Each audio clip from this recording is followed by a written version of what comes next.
आता कढई गरम झालेली आणि त्याच्यामध्ये मी कराय टाकलेले आहेत. तर त्याचा असा तड तड तड तड आवाज येऊपर्यंत मस्तपैकी आपल्याला भाजून घ्यायचे आहेत. लसूण आपला मस्त भाजलेला आहे. हे बघ मस्त बारीक वाटलेली आहे.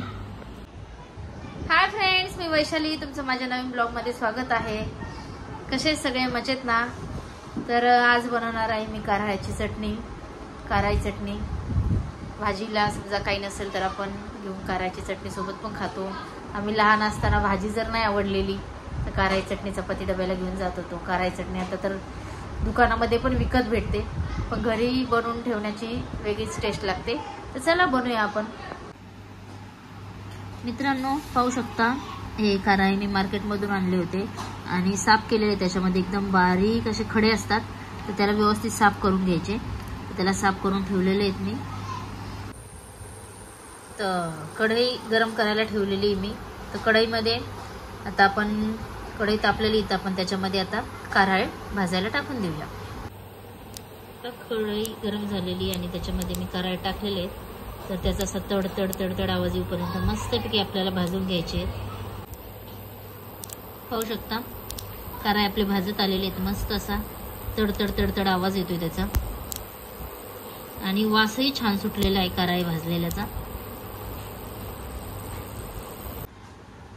आपले कारळे भाजून झालेले आहेत.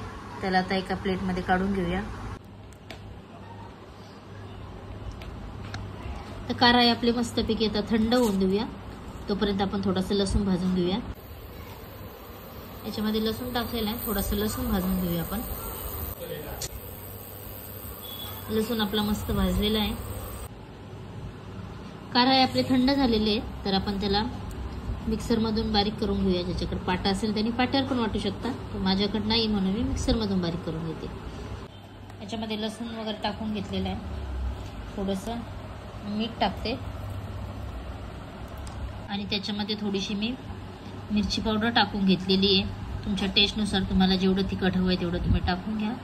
चला आता मिक्सरमधून त्याला बारीक करून घेते. पाहू शकता आपली कारळ्याची चटणी तयार झालेली आहे.